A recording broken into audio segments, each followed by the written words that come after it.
in the next talks. Now, often I've been asked a question about what is the relationship between e-government and mGovernment. Isn't that mGovernment is only e-government?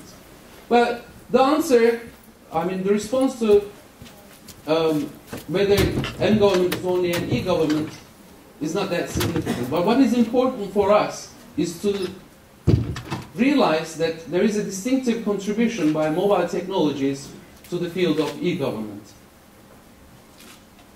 One of the distinctive contribution is that there are so many services that the government can provide which cannot be done through the fixed network setup.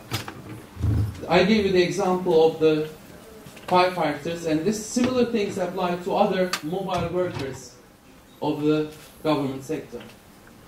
And the other distinctive contribution is, of course, power of reach and power of pull.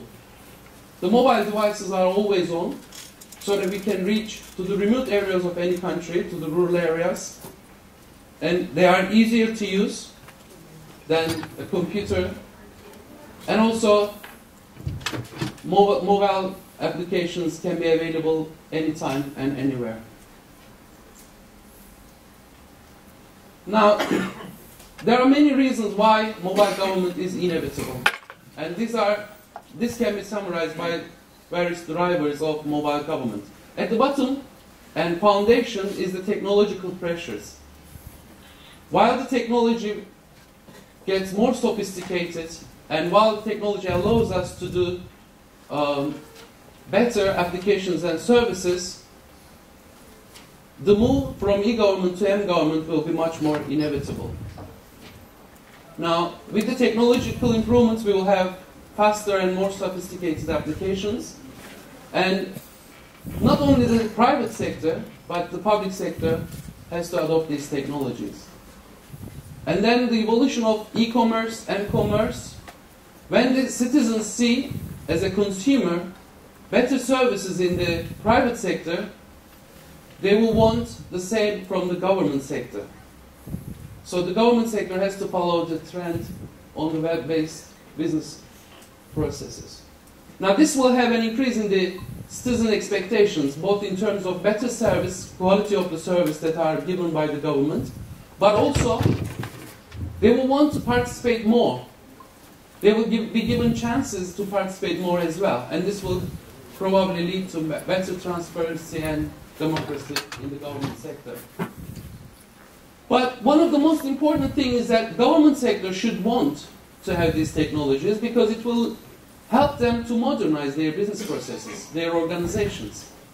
They will save money, which is one of the most important issues probably for the public sector. And recently, mobile technologies have been seen having a great impact in the developing world. In Africa and in Latin America, we will see that mobile technologies are creating social and economical welfare for the citizens. Now, often mobile government has been approached from the point of view of technology applications and services. But it has been seen in many projects that we have analyzed, applications and services are an important part of this process. But what is more important is to be able to create organizations which can implement these applications and services, public sector organizations, but also to be able to help and lead citizens to be able to adopt those applications and services. So creating a mobile society is a kind of prelude for mobile government applications and services.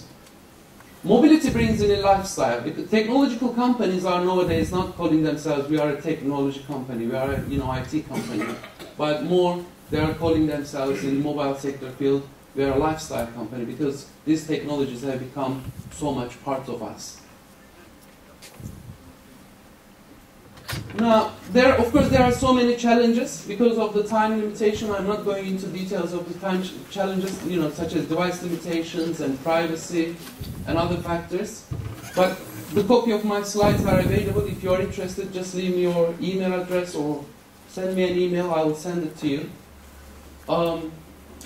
But in terms of opportunities, for the public sector, as we told, the most important opportunities are cost savings and also transforming the organizations and modernizing and having a better business process, efficient and effective business process. And this will lead into serving the citizens better. Now, for the mobile business, for the organizations in the mobile business value chain, one of the good opportunities is partnering with the public sector organizations. Now, with the credit crunch, the presence of the governments are becoming kind of more significant. And this can be, the government has to have a bigger role in many areas. One of the areas is, for example, creation of employment and getting back those people who are losing their employment. This is one area that can be very useful in creating partnership with the public sector organizations. And looking into how we can solve some of the problems that developing economies are facing, such as simple education, SMS-based education in Africa, for example, about HIV. And mobile government is sometimes an envelope around e-government. So therefore, if we are investing in projects which complement e-government, which makes e-government efforts reachable to the wider community, wider citizens, say, living in the remote areas of a country, then we can see much more better utilization of these technologies. And as I said before, most of the time, the focus has been on applications and service development. But in fact, there are opportunities for creating partnerships and creating projects which will lead to user adoption of those applications and services. So there is a good window of opportunity there as well, involving citizens and promoting. For the people, the better the services, the more convenient the services are, the happier they are. And hopefully, mobile technologies can create the economic and social welfare, not only in the developing world, but especially in the developing countries. And one of the important aspects of mobile technology is that we are creating an equality in terms of information access. Imagine an intelligent person living in a rural area of a developing country.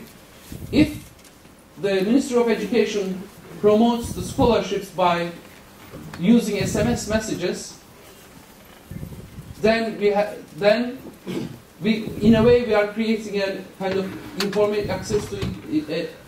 access to information between those who are in need of information and those who are already privileged to have information in big cities. And this is the same for other small business operators like farmers or fishermen living in small areas. And of course, there will be more participation and transparency. Now, this is my last slide. I hope I'm not over time. Now, in summary, mobile government is inevitable because of the reasons that I have mentioned to you. And mobile government is not about technology. It's not only about the technology, but it is about more. It's also about creating responsive organizations which can help themselves by using these new technologies, which can transform themselves, and also creating an able society which can use the applications and services that we are benefiting. And mobile government should be tackling the local solutions. Even though we are working at the local level, some of the things that are being offered to the citizen must be helping towards using the global challenges. That's the end of my talk. And I'd like to thank you for listening to this. And if you need any further information about any of those topics, please just email me. Thanks very much.